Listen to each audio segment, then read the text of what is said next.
சின்ன பொருட்களா இருந்துச்சுன்னா அவங்களே காஃப் பண்றாங்கன்னா நல்லா காஃப் பண்ண என்கரேஜ் பண்ணலாம். பட் அதுவே சிவியரான அப்ஸ்ட்ரக்ஷனா இருந்தா அது சிவியர் ஃபாரின் பாடி அப்ஸ்ட்ரக்ஷன் சொல்லுவாங்க. This is a demonstration for awareness only. In real emergency, seek immediate medical help.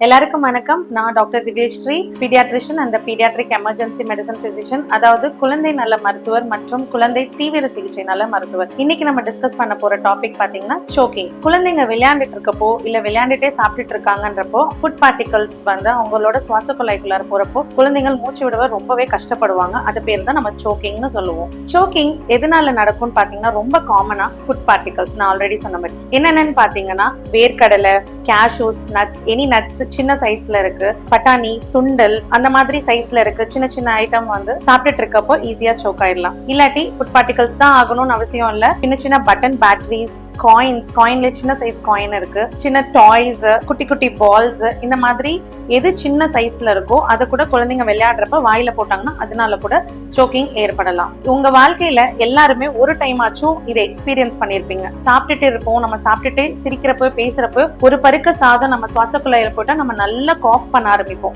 அந்த பருக்க சாதம் வெளியில வர வரைக்கும் நம்ம காஃப் பண்ணுவோம். ஓகேங்களா? சின்ன பொருட்களா இருந்துச்சுன்னா அவங்களே காஃப் பண்றாங்கன்னா நல்லா காஃப் பண்ண என்கரேஜ் பண்ணலாம். பட் அதுவே சிவியரான அப்ஸ்ட்ரக்ஷனா இருந்தா அது சிவியர் ஃபாரின் பாடி அப்ஸ்ட்ரக்ஷன் சொல்லுவாங்க. அதுக்கு 5 சைன் இருக்கு. அந்த மாதிரி ஏதாவது நீங்க நோட் பண்ணீங்கன்னா இம்மீடியட்டா எமர்ஜென்சி கால் பண்ணும். 108 கால் பண்ணிடுங்க. உங்களுக்கு ஹெல்ப் கிடைக்கிற வரைக்கும் நீங்க வீட்ல என்ன முதல் உதவி செய்யலாம்ன்றத பத்தி தான் இன்னைக்கு நம்ம பார்க்க போறோம். இன்னைக்கு உங்களுக்கு சோக்கிங் அதுவே சிவியர் அப்ஸ்ட்ரக்ஷனா இருந்தா எப்படி முதல் உதவி கொடுக்கறதுன்றத பத்தி நான் சொல்ல போறேன். இது சிவியர்னு நம்ம எப்ப சொல்லுவோம்னா 5 சைன் இருந்துச்சுன்னா அது சிவியர் சொல்லுவோம். நம்பர் 1, நான் ஆல்ரெடி சொன்ன மாதிரி சோக்கானா நல்லா காஃப் பண்ணுவோம். ஆனா அந்த குழந்தையால சிவியர் அப்ஸ்ட்ரக்ஷனா இருந்தா காஃப் பண்ணவே முடியாது. சோ காஃபே இருக்காது. அப்படியே இருந்தாலும் காஃப் ரொம்ப வீக்கான காஃபா இருக்கும். நம்பர் 2, அவங்களால பேசவே முடியாது, வார்த்தைகள் எதுவும் வராது. நம்பர் 3, அவங்க சுயநினைவு மாறிடும், நார்மலான சுயநினைவுல இருக்க மாட்டாங்க. நம்பர் 4, கை கால்கள் உதடுகள் வந்து நீல கலர்ல மாறிடும். நம்பர் 5, அவங்களால மூச்சு விட முடியாது, மூச்சே விட மாட்டாங்க.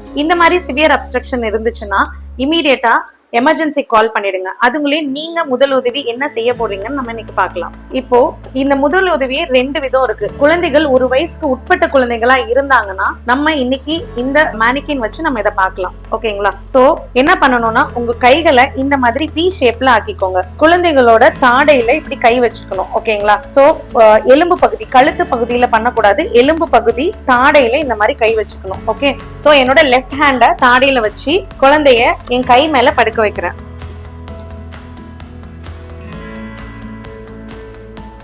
சோ இந்த மாதிரி என் கால்ல தலை கீழ் பகுதியாவும் உடம்பு மேல் பகுதியில இருக்கணும். இந்த மாதிரி நல்லா தாடையில இந்த மாதிரி ஹோல்ட் பண்ணிருக்கேன். ஓகேங்களா? 5 பேக் ஸ்லாப் பண்ணுவேன். 1 2 3 4 5 அப்படி பண்ணிட்டு இந்த கையில ரைட் ஹேண்ட்ல இப்போ பேபியை பிடிச்சி அப்படியே டர்ன் பண்ணுவேன். டர்ன் பண்ணி இந்த கால்ல மாத்தி 5 செஸ்ட் த்ரஸ்ட் கொடுப்பேன்.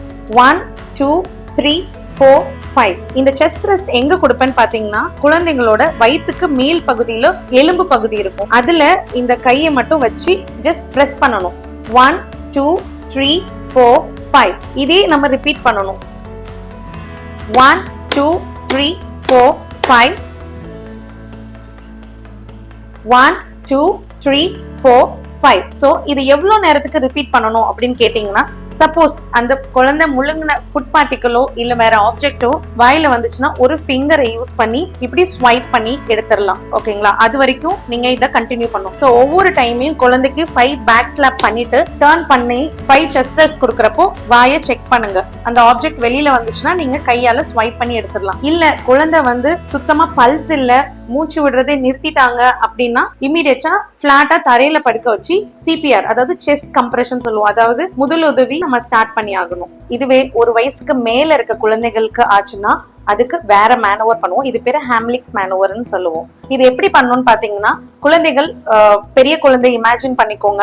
அவங்க உங்க முன்னாடி நிக்கிறாங்க. யுனிவர்சல் சோக்கிங் சைன் சொல்லுவாங்க. அதாவது என்ன பண்ணுவாங்கன்னா அவங்க 2 கையை வச்சு இப்படி செஞ்சுட்டு இப்படி செய்வாங்க. ஐயோ சோக்கிங் கேட்டா செய்வாங்க. அவங்களால நான் ஆல்ரெடி சொன்ன மாதிரி காஃப் பண்ண முடியாது, பேச முடியாது, எதுவும் பண்ண முடியாது. அவங்களுக்கு நீங்க என்ன பண்ணலாம்னா அவங்கள நேரா நிக்க வச்சு இமேஜின் பண்ணிக்கோங்க. இவங்க பெரிய குழந்தைய இமேஜின் பண்ணிக்கோங்க. அவங்கள நேரா நிக்க வச்சு அவங்க பின்னாடி போய் நீல் டவுன் பண்ணிக்கணும். நீல் டவுன் பண்ணிட்டு என்ன பண்ணணும்னா உங்களோட ரைட் ஹேண்ட் எடுத்து ஃபிஸ்ட் ஃபார்ம் பண்ணிக்கோங்க. இந்த மாதிரி பண்ண போறீங்க. ஃபிஸ்ட் ஃபார்ம் பண்ணி இதை வந்து வயிற்று பகுதியில வைக்க போறீங்க. அதாவது நெஞ்செலும்பு இருக்கும், நெஞ்செலும்புக்கு கீழே வயிறு பகுதி ஸ்டார்ட் ஆகும், சாஃப்டா இருக்கும். அந்த இடத்துல இந்த மாதிரி வச்சுட்டு இன்னொரு கையை எடுத்து இப்படி பண்ண போறீங்க. சோ பேக் சைடா குழந்தைய நீங்க ஹக் பண்ண நிலைமையில இருப்பீங்க, அதாவது கட்டி பிடிக்கிற மாதிரி பேக் சைட்ல இருந்து இருப்பீங்க. சரிங்களா? இந்த இடத்துல வச்சு அப்டாமினல் த்ரஸ்ட்னு சொல்லுவோம். இதை 1 2 3 4 5.